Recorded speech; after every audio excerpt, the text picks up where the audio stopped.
Automatiser Contumia, le tuto V2 complet que vous avez demandé 100 fois sur le Discord Underground, ça évolue extrêmement vite, pas mal d'améliorations depuis la V1. Et si tu regardes cette vidéo avant lundi prochain, t'as un avantage énorme et c'est pas du putaclic, tu comprendras d'ici peu. Un pouce bleu pour tout staff et toutes ces recherches feraient bien sûr extrêmement plaisir. On perd pas de temps, je te montre tout de A à Z. Si tu regardes cette vidéo, je pars du principe que tu es déjà convaincu du potentiel de Contumia et que tu souhaites automatiser ce dernier. Si tu ne connais pas encore la réelle plus-value de Contumia qui est totalement gratuit, je t'invite d'abord à regarder la vidéo tutoriel en description ou en commentaire épinglé. Message de prévention, le trading comporte des risques de perte d'argent. Cette vidéo et ce bot ne sont pas des conseils en investissement. Testez toujours avec des petits montants d'abord. Le bot va faire uniquement des entrées limites pour économiser sur les frais de trading parce que si on fait du market, on paye plus en frais de trading, ce qu'on souhaite pas. Le deuxième point, il ignore le trade si le TP est atteint avant le prix d'entrée. Imaginons que là on a un point pivot, il break out à la hausse, il reteste pas, le TP est ici, il teste le TP et après il reteste le prix d'entrée.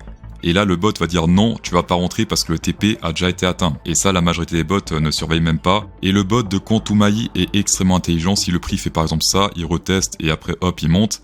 Là, dans ce cas, il prend le trade. Le troisième point, le bot, c'est gérer tout ce qui est TP offset. Qu'est-ce que c'est qu'un TP offset? On verra ça plus tard. Pour l'instant, c'est pas très important, mais c'est un avantage. Et le dernier point, j'ai fait en sorte que ce soit le plus simple possible pour installer parce qu'on doit l'installer sur un serveur. En une seule ligne de commande, il y a tout qui s'installe, le bot est prêt. Je sais qu'il y a des gens parmi vous qui n'aiment pas l'informatique, ne vous en faites pas, je vais tout vulgariser. La preuve, c'est que moi-même je déteste tout ce qui est informatique et pourtant j'ai fait 4 ans d'informatique en Suisse, CFC. C'était horrible, mais au final j'ai réussi et puis ça m'a discipliné un peu et ça m'a beaucoup aidé pour ce que je fais aujourd'hui. Pour les personnes qui s'y connaissent pas de panique, j'ai vraiment vulgarisé à fond. Ça va bien se passer. Quels sont les prérequis pour automatiser tout ça? Alors déjà, il vous faut Quantum, ce que vous avez déjà logiquement. Il vous faut également un VPS. Au choix, vous prenez ce que vous voulez. Et il vous faut idéalement TradingView Premium. Et ça tombe bien parce que là, c'est Black Friday. Vous payez le Premium le même prix que le Essential habituellement. Ce qui est un avantage extrême. Pour les personnes qui sont douées en mathématiques, 20 $ par mois plus ou moins. Et vous avez le bot qui tourne. Et bien sûr, je touche rien, c'est Contabo qui touche, c'est Hostinger, c'est TradingView, mais moi je touche rien. On va commencer par la partie TradingView. Pourquoi je recommande le Premium ou le Ultimate? Ultimate c'est encore mieux, mais Premium c'est déjà très bien. Le Premium et le Ultimate, ils ont la loupe intégrée. Et ça c'est quelque chose de très important pour faire des backtests réalistes. Si vous désactivez ça, les résultats sont en général meilleurs, vous allez voir. Par contre, c'est pas réaliste, ça prend des trades n'importe comment. Et je rappelle que Contumia apprend du passé. Et si Contumia apprend sur des trucs qui sont faux, quel intérêt de faire des trades dans le futur? C'est pourquoi je recommande vraiment de vous décider d'ici 3 jours, parce que là, pour l'instant, c'est 16 francs par mois. Si vous prenez dans 5 jours, ça sera 60 francs par mois, ce qui est énorme. La loupe, c'est vraiment ce qui fait des backtests réalistes. Si vous la désactivez, les backtests sont très sexy. Mais c'est faux. Et si vous l'activez, c'est moins sexy, mais ça reste très, très stylé. Mais au moins, on a TradingView qui calcule exactement ce qui se passe dans les bougies. Et vous n'avez pas des résultats qui sont inventés. Il y a 2 autres avantages avec le Premium. Vous avez 2 fois plus de barres historiques, donc 2 fois plus de backtests qu'avec le Essential et le Plus. Donc vos backtests seront beaucoup plus fiables. Et en plus de ça, vos alertes sont envoyées beaucoup plus rapidement. Alors c'est pas indiqué, mais c'est factuel. Entre l'envoi et la réception, donc l'envoi de TradingView jusqu'à Bitunix, il y a que quelques secondes, alors que des fois avec le Essential, ça peut prendre plusieurs minutes. Et le temps que ça arrive, le trade est déjà passé, c'est un petit peu dommage. Pour ceux qui souhaitent automatiser avec le Essential ou le Plus, ça fonctionne, les trades s'exécutent, sauf que ça se base sur des backtests qui sont totalement erronés. Le deuxième truc et le dernier truc qu'il vous faut, c'est un VPS, soit Hostinger, soit Contabo. On va commencer par Contabo qui est le moins cher, c'est un des moins chers du marché, 3 € par mois, vous avez 4 cœurs, 8 Go RAM, alors cherchez pas à comprendre ça pour ceux qui n'aiment pas l'informatique. Ça suffit amplement pour faire tourner le bot. Le désavantage de Contabo, c'est que ils font du KYC, donc ils demandent une carte d'identité par email quand vous achetez le produit, et on peut pas payer par crypto. Sur Hostinger, ça coûte un peu plus cher. Vous avez également des VPS, vous pouvez payer par crypto, et pas de KYC, donc ils vont pas demander de carte d'identité par email. On peut le voir ici, le serveur est un petit peu plus cher et un petit peu moins performant que l'autre, sauf que ça suffit amplement pour faire 10 profils différents. Là, littéralement, ce qu'il y a à faire, c'est envoyer des sortes de messages WhatsApp, enfin c'est pas des messages WhatsApp, mais juste des petits caractères, et pour ceci, ça suffit amplement. Pour ceux qui souhaitent prendre Hostinger, j'ai un code ami avec 20% de rabais, lien en description pour ceux que ça intéresse. Ici, on va faire avec le KVM1, donc sur Hostinger, on met Choose Plan. Je montrerai aussi comment faire avec Contabo après. Donc ici, je recommande pour commencer de prendre un mois. Si vous prenez un mois, c'est un peu plus cher, mais au moins vous pouvez arrêter si vous souhaitez arrêter après un mois. Le backup, ça on s'en fout. La location, je recommande. Alors ça, c'est vraiment un détail, mais je recommande si vous pouvez mettre soit Singapour, qui est très bien, soit la Malaisie, soit l'Indonésie. Tout ce qui est Asie, c'est pas mal. Pour ceux qui savent pas encore, les serveurs des exchanges sont en Asie, Binance, Bitunix, etc. Et donc, je recommande Singapour, Malaisie. Là, certains vont me dire, ouais, CryptoSauce, la latence est beaucoup plus grande que si je mets Germanie ou France. Ce qui est vrai, sauf que là, ce qui compte, c'est pas la latence en Node PC et le VPS. Ce qui compte, c'est la latence en TradingView, le VPS et l'exchange, Bitunix, d'accord? Et pour Bitunix, la latence sera beaucoup plus faible que 162. Si vous faites Germanie ou France, c'est pas la fin du monde, vous pouvez faire Germanie-France également.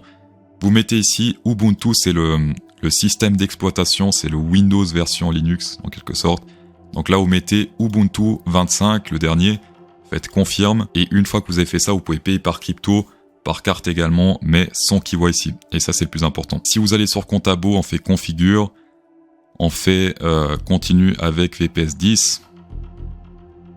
On met le serveur si vous pouvez en Asie, c'est un petit peu plus cher, mais enfin voilà, après vous pouvez mettre en Europe également. On clique sur Ubuntu 24, ça va également très bien, et on descend. IP adresse, ça c'est tout bon, et là ça peut générer un mot de passe. Vous cliquez sur Generate New Password. Et quand vous allez acheter le serveur, le username ça sera root et le mot de passe ça sera ça. Le dernier truc, et c'est totalement gratuit, c'est Visual Studio Code, c'est pour les développeurs et ça nous permet de nous connecter sur notre VPS. Donc c'est sur Windows, sur Mac, sur Linux, peu importe. C'est compatible avec tout et c'est 100% gratos. L'avantage avec Hostinger, c'est qu'ils activent très vite, ça prend 5-10 minutes grand max et puis ça s'active. Vous recevez l'IP du serveur, l'utilisateur et le mot de passe par email. Il me semble que c'est également le cas pour Contabo. Une fois que vous connectez sur le site Hostinger, eh bien on clique ici sur VPS à gauche, on clique sur le serveur en question, gérer. Ici on peut voir l'IP du serveur, on la voit également ici. On peut voir que j'ai pris la plus petite offre sur Hostinger et le serveur fonctionne très bien. J'utilise à peine 1% du CPU, mémoire seulement 11%, 2 Go seulement sur 50, bande passante 0,039 alors que ça fait presque un mois que je l'ai. Donc ça suffit amplement. Quand vous démarrez pour la première fois, vous avez un truc similaire qui apparaît. Vous cliquez sur extension à gauche avec le petit cube et on tape SSH dans la barre de recherche en haut. SSH, Enter et vous mettez Remote SSH. Alors chez moi c'est déjà installé mais je vais le réinstaller comme ça, enfin ça se fait en 2 clics. Vous cliquez sur Install et voilà, ça se fait en 1 seconde. Donc là, on reclique sur extension. On peut même fermer ici le extension SSH parce que ça prend de la place. On clique sur les petites flèches un petit peu cachées en bas à gauche de l'écran, Open et Remote Windows. On clique dessus, Connect to Host. Et vous cliquez sur Add New SSH Host. Ici vous mettez exactement ceci, SSH espace root, ça c'est l'utilisateur, on a tous le même, arrobase et votre IP. L'IP du serveur qu'on retrouve ici et d'ailleurs l'utilisateur qu'on retrouve également ici. Une fois que vous avez mis SSH root arrobase votre IP VPS, vous faites Enter.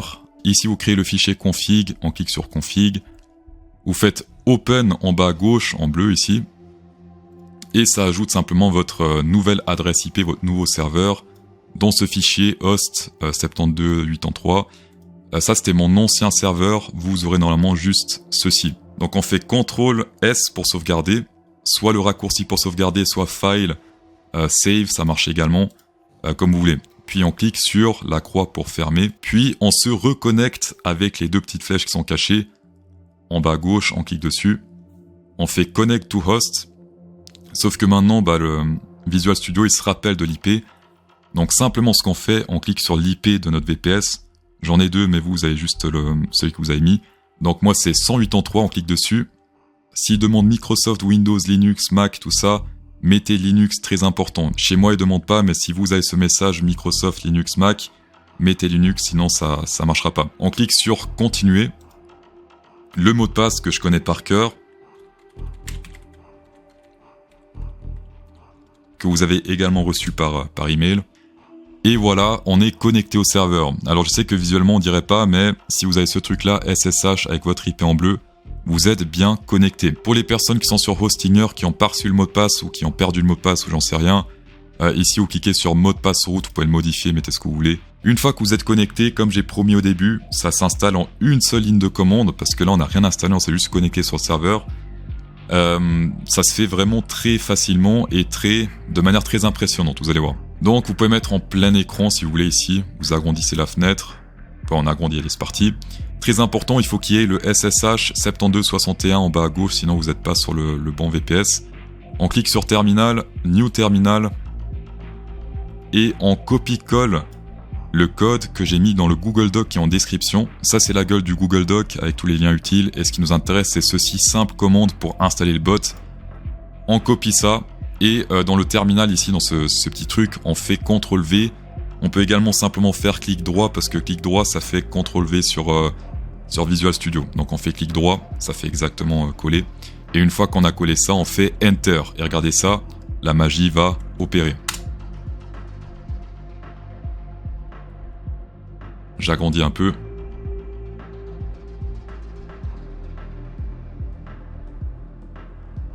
Donc là, vous devez rien faire, vous êtes le sergent, vous avez littéralement dit au serveur, installe tout automatiquement, et c'est ce qu'il est en train de faire.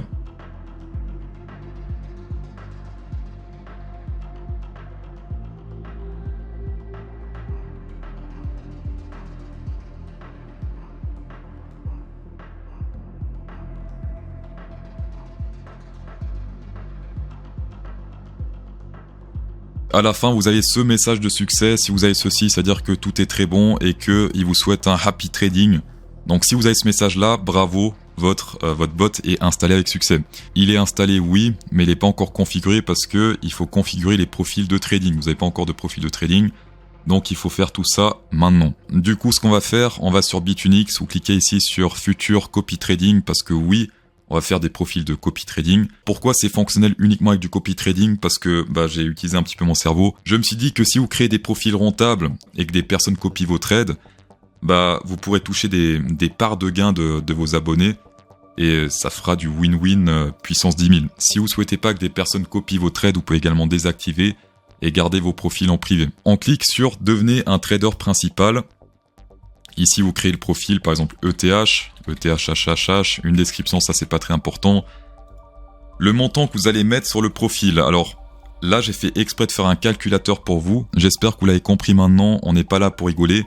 Donc vous allez sur le Discord Underground, vous allez sur Astuce Info, vous scrollez vers le haut et vous avez le calculateur qui est là. On ouvre le calculateur. Ici, j'ai pris une stratégie totalement random. Vous prenez en compte votre budget que vous souhaitez risquer, ainsi que le max equity drawdown. Ici, c'est 22,881. Drawdown 22,881. Et le montant à risquer, on va dire que c'est 1000 $. C'est parti. Et on clique sur calculer.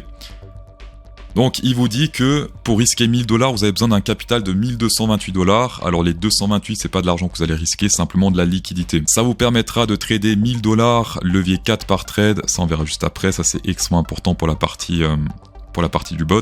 Et ici, ça montre les profits potentiels. Si la stratégie sur TradingView fait 10% de profit, vous touchez avec cette configuration 438 $. Si elle fait 50% de profit, vous touchez 2192 $, etc., etc. Et donc, si la stratégie atteint son max drawdown, donc elle perd 22,81%, vous perdez 1000 $.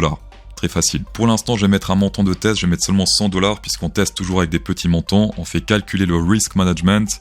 Et donc, il faudra que je mette 122,881 sur mon profil de copy trading. C'est parti. Donc ici, 122,881 d'après ce que j'ai compris. Montant minimum de commande de copie, c'est le montant minimum des followers. Ça, c'est pas important si vous faites en mode solo, vous mettez ce que vous voulez. Et le nombre maximum d'abonnés également, c'est si vous souhaitez avoir des followers. Si vous souhaitez que le profil reste en mode fantôme, vous mettez ici copy trading privé. Comme ça, uniquement les personnes qui ont ce mot de passe-là peuvent accéder à votre profil. Et vu que personne n'aura ce mot de passe, il y aura personne qui va vous copier, donc vous restez totalement privé. Ce qui est très important à cocher, c'est ceci, générer une API de copy trading. Ça nous permettra de configurer le profil sur le bot. Sans ceci, le bot ne va pas fonctionner. Donc on coche, on clique sur j'ai lu et j'accepte les accords après avoir lu tout ce qui est marqué ici. Et on clique sur confirmer. Et là on aura deux API qui vont apparaître. Alors c'est quelque chose de privé, il ne faut pas le partager. Mais là vu que c'est un truc de test, je m'en fous un petit peu, je vous le partage.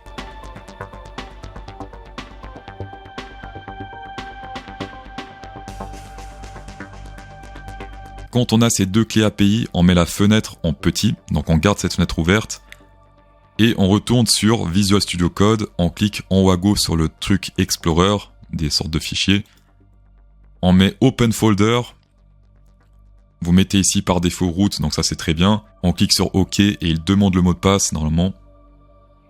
Exactement. Donc vous remettez le mot de passe ici. Vous aurez un truc qui ressemble un petit peu à ça. Des fois le root est déjà déroulé, des fois ça ressemble à ça. Enfin ça dépend. Si c'est pas déroulé, vous déroulez.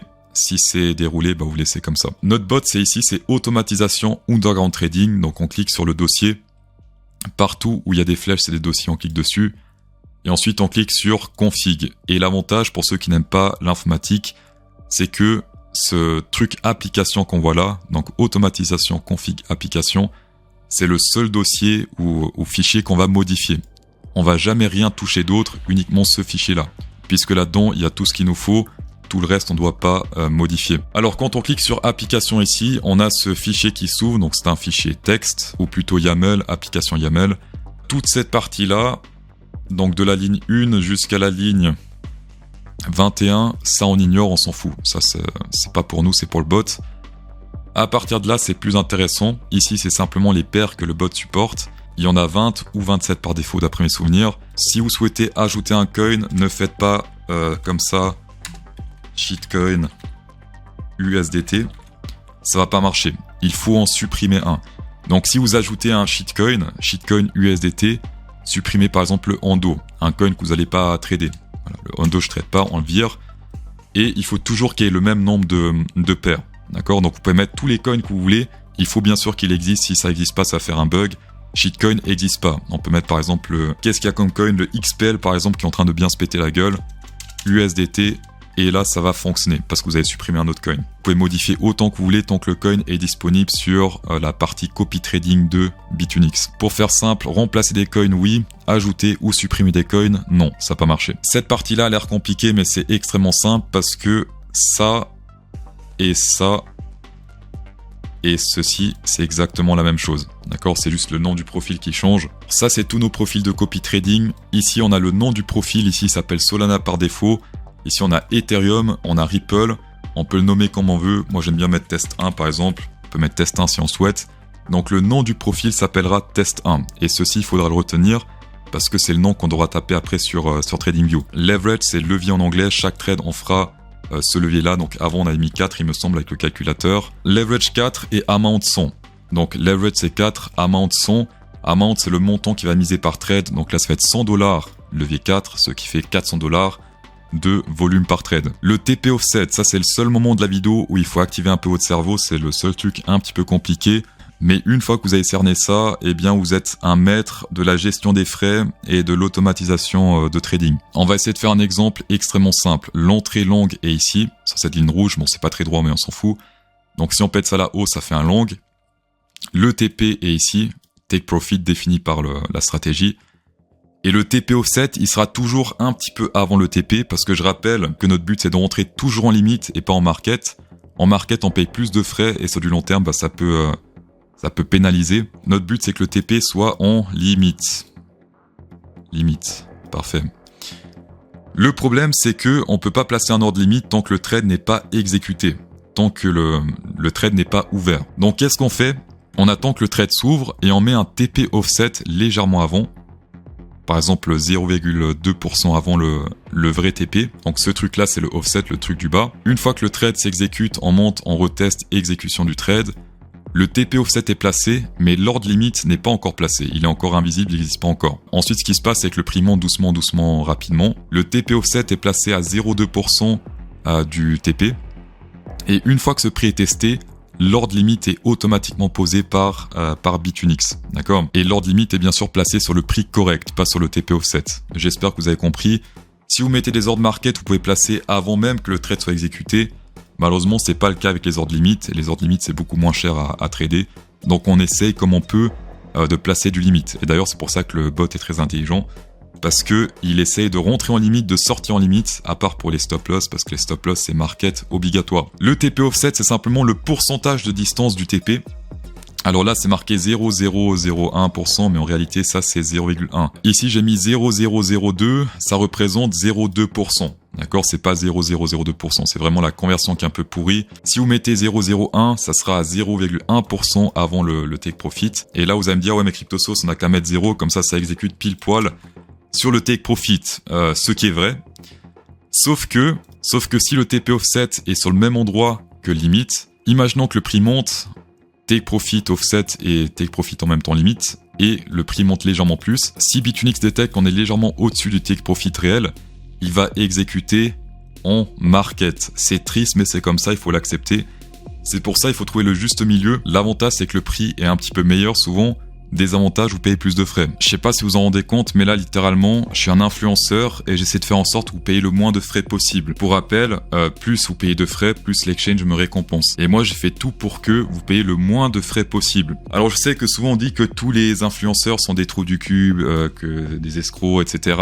Je fais tout mon possible pour être l'aiguille dans la botte de foin. J'espère que vous l'avez remarqué avec le Kantumai, par exemple, ou en général le contenu que je partage. Rien que pour ça, un pouce bleu ferait extrêmement plaisir. Et en plus, je gagne pas d'argent si vous mettez un pouce bleu, c'est juste efficace pour le référencement. C'est pour ça que perso je préfère mettre le TP offset un petit peu avant. Comment calculer le TP offset? C'est plutôt simple par rapport au minimum mouvement que j'ai mis ici à 0,4. Je recommande de mettre toujours 0,4 minimum. Mettez le TP offset à la valeur 50%, 60% de cette valeur là. Donc 50% de 0,4% ça fait 0,2%. Et donc là pour 0,2% il faut mettre 0,02. Alors ce que je recommande avant de vraiment trader sérieusement une stratégie, tester avec des petits montants. Est-ce que le TP offset vous convient? Est-ce que les frais vous conviennent? Testez avec des petits montants et après une fois que vous êtes satisfait des résultats, là vous pouvez mettre beaucoup plus et puis tout de moon. Mais s'il vous plaît, toujours risquer ce qu'on peut se permettre de perdre. Ici on a besoin des deux clés API qu'on avait juste avant, donc API Copy Trading et Secret API Copy Trading. Donc ces deux clés, on les copie, on les colle, extrêmement simple. On remplace API et une fois qu'on a fait ça, le profil est prêt. On clique sur Bitunix sur j'ai compris, comme ça le profil est également prêt côté Bitunix. Chose importante, si on laisse comme ça, le bot va bugger. Pourquoi il va bugger? Simplement parce qu'ici on a des API keys qui sont pas valables. Ça c'est pas une clé API, c'est un exemple. Donc simplement, si on a des profils qu'on veut pas faire, on les supprime tout simplement. On part de la dernière ligne et on va jusqu'à la ligne du nom du profil. Là c'est Ethereum. On supprime.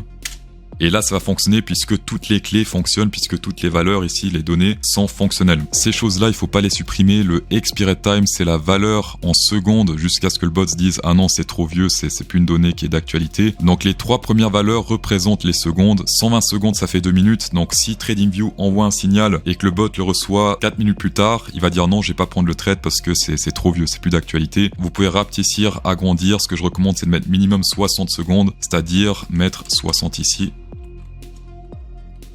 Voilà, ça correspond à 60 000. Le max leverage, pas très important, c'est un garde-fou. Là, c'est 50, donc vous pouvez pas faire plus que le levier 50. Si vous souhaitez faire du trading kamikaze, mettez levier 100, mais c'est libre à vous. Mais pour les débutants, même si le calculateur dit levier 100 parce que le max drawdown est extrêmement faible, évitez les stratégies où on vous recommande de faire du levier 100. On va faire un deuxième profil de copy trading. Sur le bot, vous pouvez faire à l'infini, mais sur Bitunix jusqu'à 10. Et je recommande, si vous pouvez, de faire au moins 5 profils. Pourquoi 5 profils? Simplement parce que, imaginons que vous avez 5 stratégies gagnantes, vous avez une des 5 stratégies gagnantes qui performe pas très bien, bien dans ce cas, vous aurez les 4 autres qui vont bien performer. Vous aurez une stratégie qui performe pas très bien pour 4 stratégies qui performent bien, alors que si vous faites une seule stratégie, vous avez potentiellement des chances de tomber sur celle qui performe pas très bien, et donc les probas que vous perdez de l'argent sont plus élevés que si vous distribuez le capital risque sur plusieurs profils. Si vous avez 1000 $ de risque, au lieu de tout mettre sur une seule stratégie, mettez 200 $ de risque sur 5 stratégies. Ça c'est 10 fois plus intelligent, et une fois plus, pas de conseils en investissement, c'est juste mon avis. On clique sur mes pistes,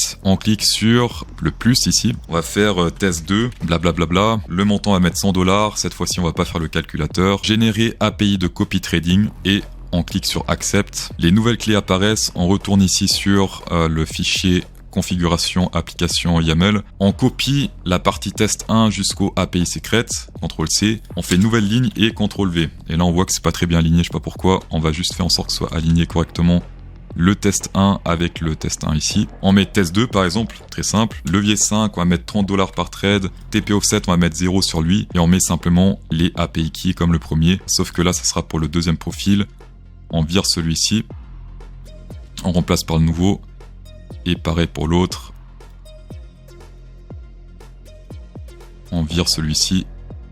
Et on remplace par le nouveau. Vérifiez bien qu'il n'y a pas d'espace en trop au début ou à la fin. Ici, on peut voir qu'il y a un espace en trop, on le vire. Alors, je sais pas si ça impacte, mais des fois, dans le code, ça impacte les espaces en trop, donc autant pas mettre d'espace. Une fois que vous avez fait ça, vous avez les deux profils. On clique sur File, Save. Une fois que ça c'est bon, vous allez dans Terminal. Il est déjà en bas, mais pour ceux qui l'ont peut-être fermé, New Terminal, on ouvre le Google Doc et on redémarre le bot. Normalement, on n'a pas besoin de redémarrer le bot, mais je recommande, comme ça au moins on est tranquille. Ça prend 3 secondes et au moins on est sûr que le bot va tourner. Donc redémarrer le bot, CD automatisation, Docker, blablabla, on fait Enter. Et là on a le message de succès started. Et donc maintenant, non seulement le bot est fonctionnel, mais il attend les trades à exécuter. Et pour l'instant, on n'a pas encore configuré d'alerte sur TradingView. C'est ce qu'on va faire. On va faire le premier bot, on clique ici sur Underground Trading. Il faut regarder si le bar magnifier est activé. S'il n'est pas activé, il faut l'activer. On va sur les settings et on va sur la page Properties. Ici, on regarde si le bar magnifier est activé également. D'ailleurs, c'est le seul truc qu'il faut activer ici. Si vous avez d'autres trucs qui sont cochés, il faut désactiver. Donc seulement Using bar magnifier. Ça, on verra plus tard. On va retourner dans Input. Le profil est configuré, ça vous savez faire. Minimum mouvement, je recommande 0,4% pour n'importe quelle stratégie, que vous fassiez du scalping, du day trading, enfin ce que vous voulez. 0,4% c'est le minimum recommandé pour que les TP offset fonctionnent plus ou moins correctement. Elles vont fonctionner je pense à 80-90%. Et ma foi dans 20% des cas le take profit il sera en taker. Mais c'est pas la fin du monde. Profile name c'est le nom du profil qu'on a mis sur le bot VPS. Ici on peut voir. Donc là c'était test 1. Il faut qu'il ait exactement ce nom. Parce que c'est ça qui va faire le lien. C'est le nom qui va faire le lien entre TradingView et le VPS. Donc là, si vous mettez test 3, ça va pas fonctionner parce qu'il va chercher un test 3 qui n'existe pas. On va dans propriété, et là, ce qui est important, c'est de mettre toujours le même montant ici, initial capital et default order size. Mettez ici USDT et pas 100% of equity parce que le bot, il fait des USDT fixes. Et commission, il faut mettre des commissions réalistes. Si vous êtes sur Bitunix, d'ailleurs le bot tourne uniquement sur Bitunix, mettez environ 0,35 puisque l'ouverture c'est 0,2, take profit c'est 0,2 également. C'est uniquement les stop loss qui sont 0,06. Et donc ça fait une très bonne moyenne. Donc là j'ai fait OK. Les backtests sont un petit peu moins bons, mais bon, c'est plus réaliste au moins. Une fois que vos inputs sont bons, que vous avez mis le profil name et que les frais sont corrects, que vous avez mis 0,035, si vous avez un rang VIP important sur Bitunix, vous pouvez même mettre 0,03 ou même 0,025 selon votre rang VIP, également selon les trades profitables. Une fois qu'on a fait ça sur l'indicateur, on clique sur les 3 petits points. Alerte. Et ici, il me semble qu'il n'y a rien à changer, c'est uniquement sur la partie message. Ici, vous mettez test 1, donc le nom de l'indicateur. Pour le message, on retourne dans Google Doc, on prend ceci à mettre dans la partie message. On copie-colle cette balise, CTRL-C, CTRL-V. Et si vous mettez ça, Quantumia va envoyer exactement les bonnes valeurs entrées-sorties vers le VPS. Donc là, ça ressemble à rien, mais le bot va très bien comprendre. Vous mettez exactement ça, ce message-là est exactement le même pour tout le monde. Et ensuite, on va sur notification, vous cochez webhook URL et vous mettez exactement ceci. Et vous remplacez ici l'IP par l'IP de votre VPS. Ça également, vous pouvez le copier-coller, mais remplacez simplement ici le IP de ton VPS par l'IP de ton VPS. Enfin, j'espère que tu as compris. Et une fois que ça c'est bon, on clique sur Create. Je sais pas si vous voyez ici le menu gauche, on peut le dérouler ici avec la flèche, avec le curseur. On a les alertes et les logs. Alors les alertes, c'est simplement les alertes que j'ai configurées. Les logs, c'est tous les trades qui sont, enfin tous les webhooks qui sont envoyés, toutes les alertes qui sont envoyées vers le VPS. Ici, on peut voir le test 1 que je viens de faire. On peut voir à gauche, là, je peux pas mettre la souris par-dessus parce que ça disparaît, mais on peut voir Underground Trading Quantumai, les valeurs que j'ai mis dans l'indicateur. Donc si vous perdez la config, simplement on peut voir ici que 1,1,20,04 test 1, etc. Ce sont les valeurs dans l'ordre que vous avez mis ici dans la partie configuration. 1, 1, 20, 04, test 1, 25, 50. C'est exactement ça qui s'affiche sur l'alerte. Donc si vous perdez les paramètres, simplement mettre la souris par-dessus et vous copiez-coller. On va gérer maintenant le deuxième profil.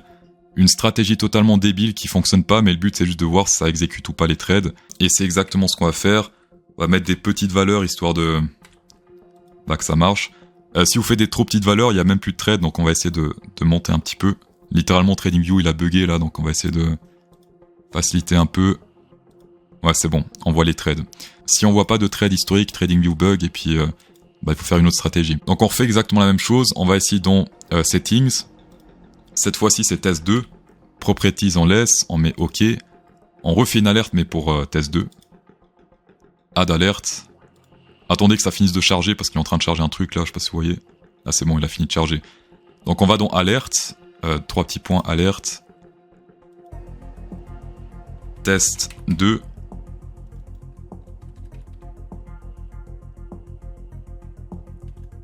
Le message c'est le même et quand on va dans notification, il sauvegarde normalement le dernier qu'on a mis. Donc ça, vous mettez une seule fois l'IP de votre serveur et après il sauvegarde pour la suite et on clique sur Create. Et là, on va vite fait sur le profil XRP. Enfin, j'ai compris parce qu'il n'est pas encore créé. Je viens de voir que le profil n'était pas encore créé, j'ai pas encore cliqué sur confirmer. Je reboot vite fait avec la commande sur le Google Doc. On fait la commande copier-coller, Enter. Et là, il va dire OK, started, c'est parti. Et il va pouvoir recevoir les alertes sur le profil que je viens de créer. Donc test 2, c'est le XRP, il me semble, que je viens de faire. On va sur le profil. On va sur le XRP. Est-ce que c'était le XRP que j'ai fait avant? Ouais, c'est le XRP. Donc dans la partie log ici, on verra les alertes qui vont apparaître. Dès qu'il y a une de ces lignes-là qui est pétée, ça envoie une alerte vers le bot. Et on verra si ça fonctionne. Ça va aller assez rapidement là, je pense. À faire en petit. Comme ça, on verra tout en temps réel.